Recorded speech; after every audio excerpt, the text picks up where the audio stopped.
Shalom anak-anak, senang sekali hari ini kita kembali beribadah kepada Tuhan. Mari kita memulai ibadah kita hari ini dengan bersama-sama tundukkan kepala, kita berdoa.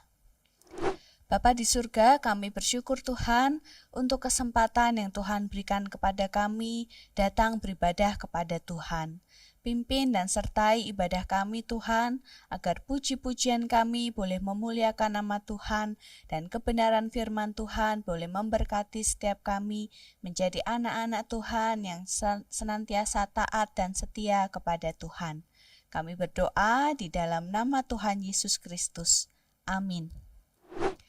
Anak-anak, mari kita mau bersungguh-sungguh memuji Tuhan, kita mau katakan kepada Tuhan, aku mau ikut Tuhan, ku ikut Yesus, ku ikut Yesus.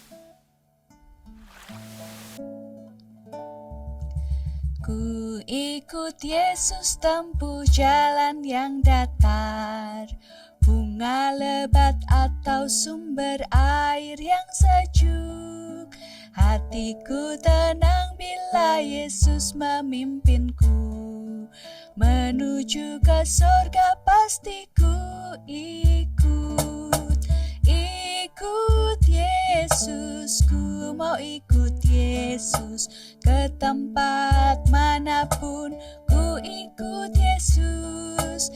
Ikut Yesus, ku mau ikut Yesus. Kemana ya pimpin, ku mau ikut Dia.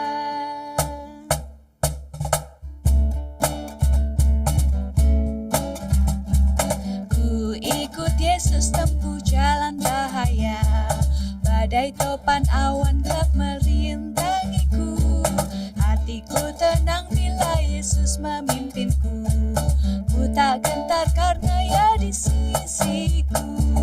Ikut Yesus, ku mau ikut Yesus. Ke tempat manapun ku ikut Yesus.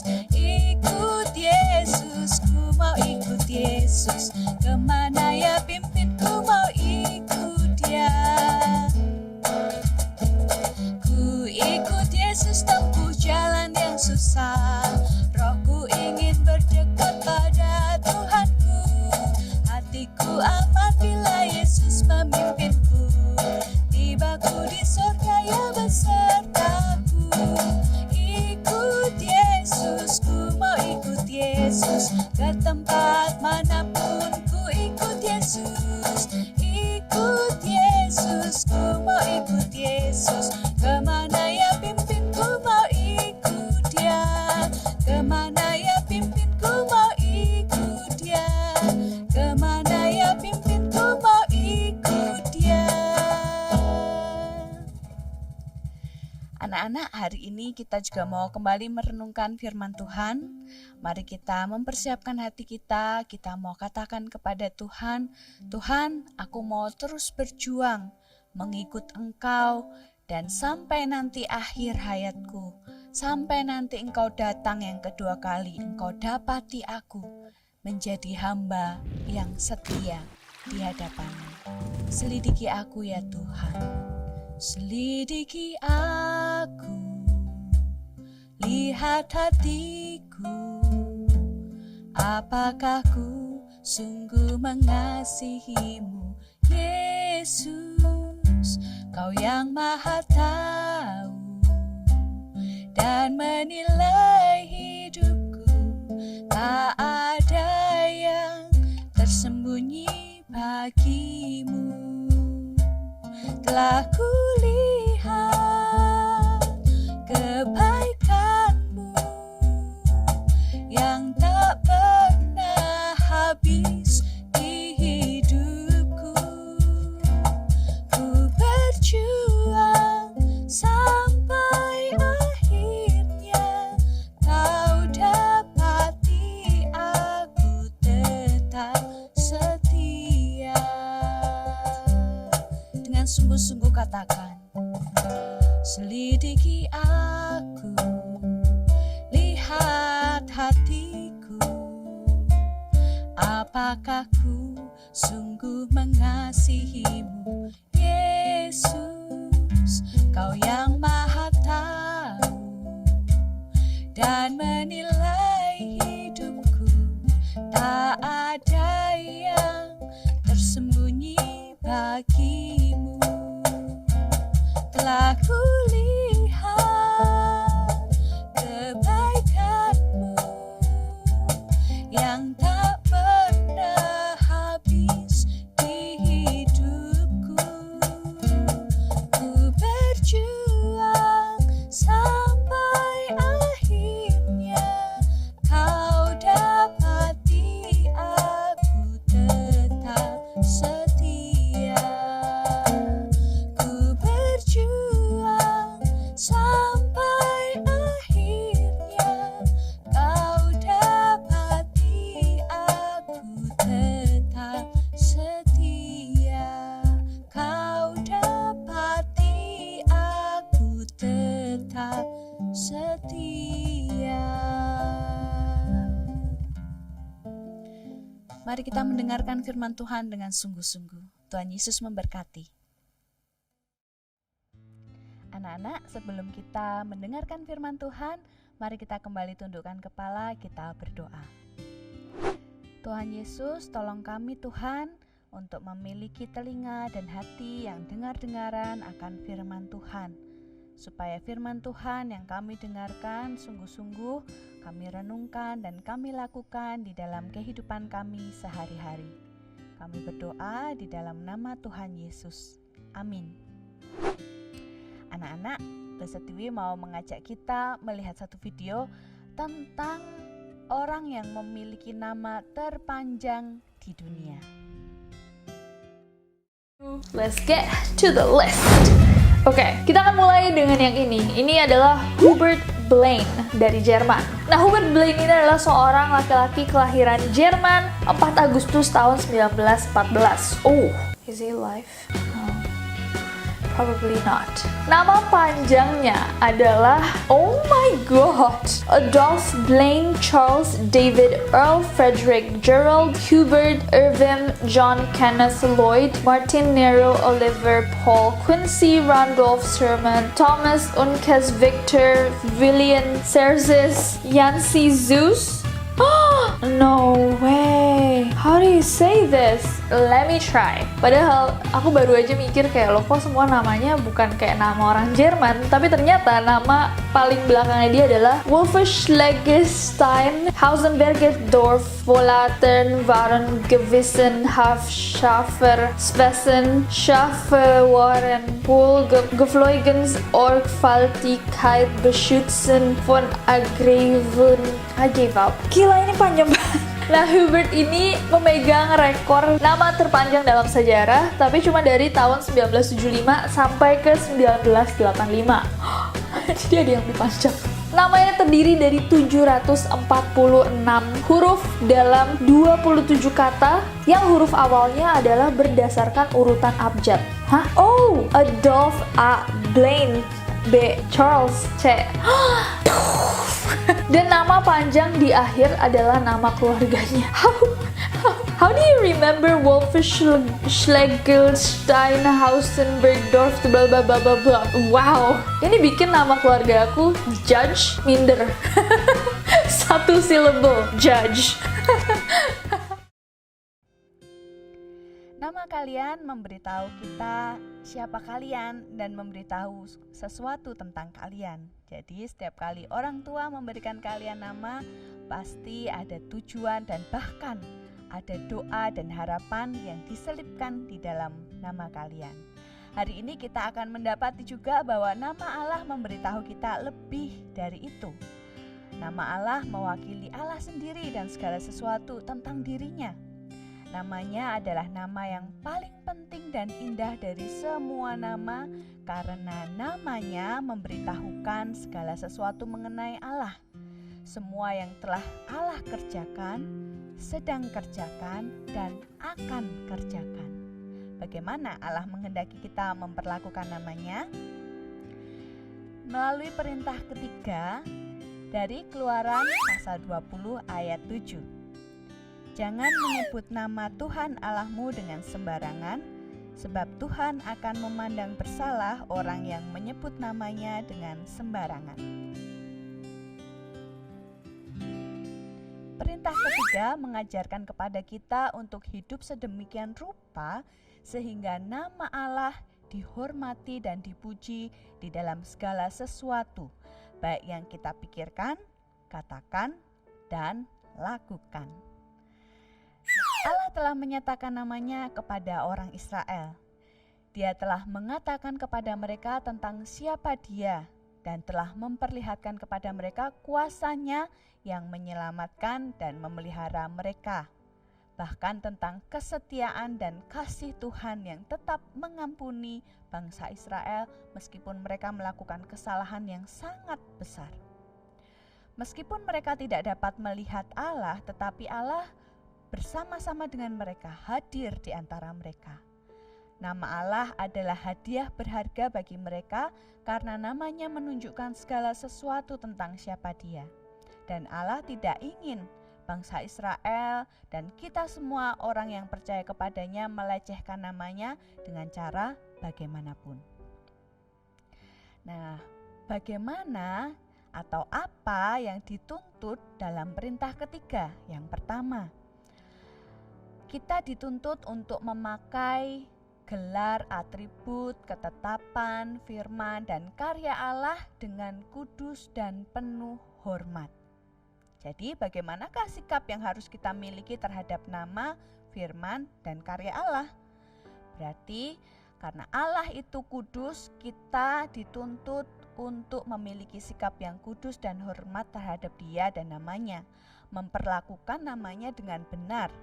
Dan berarti kita menyembah Dia dari hati yang percaya dan hormat kepada Allah. Kita mempelajari bahwa nama Allah memberitahukan kita tentang seperti apa Allah itu. Coba kita pikirkan ya, Allah yang kita kenal itu Allah yang seperti apa? Dia Allah yang murah hati. Apakah Allah itu kejam? Dia Allah yang penyayang. Apakah Allah menakutkan? Dia Allah yang pemaaf. Apakah Allah pilih kasih? Dia Allah yang sabar. Ataukah Dia Allah yang pembenci? Dia Allah yang berkuasa. Ataukah Dia Allah yang terbatas? Nah, kita tahu bahwa semua ini adalah pengetahuan kita tentang Allah yang benar, Allah yang sungguh-sungguh mengasihi kita, Allah yang kita tahu dari Alkitab. Allah telah menunjukkan kasih dan rahmat-Nya dengan mengutus anaknya, yaitu Yesus Kristus untuk menjadi penyelamat kita. Maka Dia dikatakan Allah yang murah hati, penyayang, Dia pemaaf karena mengampuni dosa-dosa kita. Dia sabar menghadapi kita yang seringkali berbuat dosa, dan Dia berkuasa karena Dia menyelamatkan kita dari hukuman dosa. Allah yang telah menunjukkan kebaikan dan kemurahan-Nya dengan melakukan berbagai hal untuk kita, memelihara kita, membimbing kita, dan memenuhi kebutuhan kita. Dialah Allah yang harus kita sembah dengan sungguh-sungguh dan dengan hati yang percaya. Nah, ketika Allah mengungkapkan namanya kepada Musa, Dia berkata bahwa namanya adalah Aku adalah Aku. Apa artinya, Lose? Artinya nama Allah itu berarti kekal. Dia selalu sama. Dia setia kepada janji-janjinya dan Dia ada beserta dengan kita. Selain itu, di dalam Alkitab, Allah juga menyatakan namanya sebagai Bapa. Apalagi ya? Sebagai penebus. Nah, apalagi ada yang tahu enggak anak-anak selain itu? Ya, benar, Dia adalah juru selamat. Dan kita juga memanggil Dia dengan Tuhan. Nah, perintah ketiga menuntut kita untuk menggunakan nama-nama Allah itu dengan hati-hati dan dengan rasa hormat yang besar. Karena nama Tuhan adalah kudus, seperti Allah kita adalah kudus. Perintah ketiga juga menuntut penggunaan yang kudus dan hormat atas firman Allah. Mengapa? Karena Allah menyatakan dirinya kepada kita melalui firman-Nya, yaitu Alkitab. Melalui Alkitab kita belajar mengenai siapa Allah, seperti apa Allah, apa yang telah Dia kerjakan, karya-karyanya, dan apa yang akan Dia kerjakan di dalam kehidupan kita. Jadi apa saja cara untuk menghormati Allah dan menggunakan firman-Nya dengan hormat? Yang pertama, ketika kita mendengarkan firman Tuhan atau ketika firman Tuhan itu dibacakan, berarti kita harus sungguh-sungguh mendengarkan. Tidak hanya mendengarkan lewat dari kita dengar dari telinga kanan kemudian keluar dari telinga kiri. Lalu kita juga mempelajari firman Allah. Kita meminta Allah menolong kita untuk merenungkan firman itu sungguh-sungguh masuk dalam hati kita dan melakukan apa yang Tuhan perintahkan. Jadi kita tidak hanya mendengar, tetapi kita sungguh-sungguh mempelajarinya dan melakukannya. Lalu kita juga menghafalkan firman Allah. Mengapa? Menghafalkan firman Allah itu berarti kita meminta kepada Allah agar firman Allah itu dituliskan di dalam hati kita. Kita mengingatnya dengan sungguh-sungguh. Nah, apa yang dilarang dalam perintah ketiga? Perintah ketiga melarang semua pencemaran atau penyalahgunaan terhadap hal apapun yang Allah gunakan untuk memperkenalkan dirinya. Apa maksudnya pencemaran dan penyalahgunaan, Lose? Pencemaran maksudnya menggunakan tanpa penghormatan atau penghargaan. Lalu penyalahgunaan berarti menggunakan dengan cara yang salah, penuh kebencian atau kekerasan. Allah melarang kita untuk memperlakukan segala sesuatu tentang Dia atau karya-karyanya tanpa hormat atau tanpa penghargaan atau dengan cara penuh kebencian dan kekerasan. Ada satu bagian firman Tuhan yang menjadi contoh, yaitu dari Imamat pasal 24 ayat 10-16. Di sana diceritakan ada seorang perempuan Israel yang menghujat nama Allah dengan mengutuk. Dia kemudian dikeluarkan dari perkemahan dan dilempari dengan batu sampai mati. Mengapa Allah harus melakukan seperti itu kepada orang yang menghujat namanya?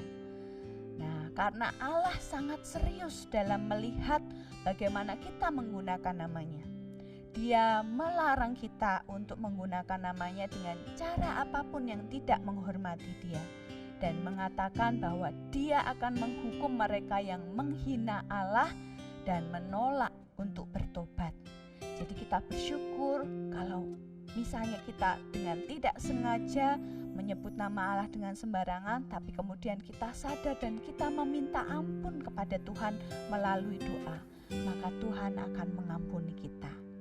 Tapi ada juga beberapa cara yang ketika kita menyebutkan nama Allah itu tidak menyenangkan hati Allah. Kita harus berhati-hati, mungkin anak-anak tidak sadar melakukannya.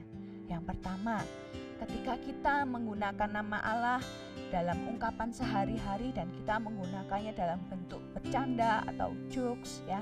Misalnya kita mengatakan, "Oh my God," seperti itu ya. Ketika kita berbicara dengan teman kita atau ketika kita bercanda dengan teman kita, itu berarti kita sedang menyebut nama Tuhan dengan sembarangan, dengan sikap yang tidak hormat. Ya, jadi kita harus menghindari mengatakan hal-hal yang seperti itu, atau bahkan ketika kita kaget kemudian kita katakan "Oh my God." Nah, itu juga sesuatu yang dilarang, yang tidak boleh karena kita menggunakan nama Tuhan dengan sembarangan. Nah, di dalam Roma 10 ayat 12-13 dikatakan, "Sebab tidak ada perbedaan antara orang Yahudi dan orang Yunani, karena Allah yang satu itu adalah Tuhan dari semua orang, kaya bagi semua orang yang berseru kepadanya. Sebab barang siapa yang berseru kepada Allah akan diselamatkan. Anak-anak, ini kabar baik buat kita semua, bahwa Allah telah berjanji bahwa mereka yang menyerukan nama Tuhan akan diselamatkan. Kita tidak hanya menyerukan nama Tuhan, tetapi kita juga disebutkan di dalam nama Tuhan. Ingat, kita adalah orang-orang Kristen, yang artinya pengikut Kristus. Berarti nama Tuhan, Kristus, disematkan di dalam kita. Berarti kita percaya bahwa Kristus adalah Tuhan dan Juru Selamat kita. Maka ketika kita disebut sebagai orang Kristen, kita harus sungguh-sungguh menjaga hidup kita, menjaga perkataan, pikiran, dan perbuatan kita, karena kita mencerminkan siapa Tuhan yang kita sembah. Oke anak-anak, hari ini kita mau sama-sama menghafalkan perintah yang ketiga ini ya. Oke, kita kembali menghafalkan dari Keluaran 20 ayat 7 yang berbunyi, jangan menyebut nama Tuhan Allahmu dengan sembarangan, sebab Tuhan akan memandang bersalah orang yang menyebut namanya dengan sembarangan. Mari sama-sama kita hafalkan ya. Keluaran 20 ayat 7. Jangan menyebut nama Tuhan Allahmu dengan sembarangan, sebab Tuhan akan memandang bersalah orang yang menyebut namanya dengan sembarangan. Kiranya firman Tuhan hari ini menolong kita menjadi anak-anak yang sungguh-sungguh melakukan firman Tuhan, menjaga ucapan, pikiran, dan perbuatan kita supaya kita tidak menjadi batu sandungan, tetapi hidup kita menjadi kemuliaan bagi nama Tuhan. Mari kita berdoa. Tuhan Yesus, terima kasih hari ini kami diingatkan bagaimana kami harus menggunakan nama Tuhan dengan rasa hormat dan kudus. Kami mau sungguh-sungguh membaca firman Tuhan, mendengarkannya, dan kami juga mau menjaga perkataan kami, pikiran kami, perbuatan kami, agar hidup kami memuliakan nama Tuhan. Ampuni Tuhan jika kami selama ini menyebutkan atau menggunakan nama Tuhan dengan sembarangan. Kami mau meminta ampun dan mau berjanji untuk tidak mengulanginya. Terima kasih Tuhan, kami bersyukur untuk firman-Mu hari ini. Kami berdoa di dalam nama Tuhan Yesus. Amin.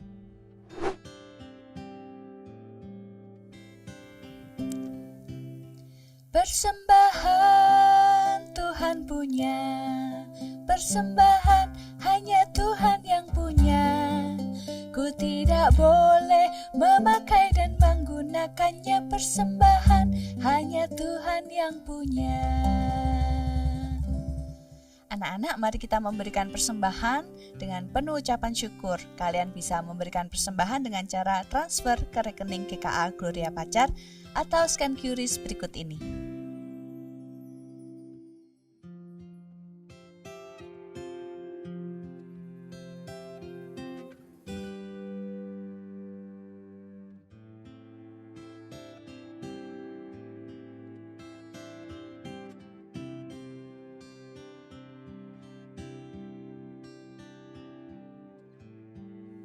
Anak-anak, ibadah kita hari ini sudah selesai. Sampai ketemu lagi minggu depan. Jangan lupa untuk share link video ini buat teman-teman atau saudara kalian yang belum beribadah. Jadilah berkat buat mereka. Happy Sunday and God bless you. Bye.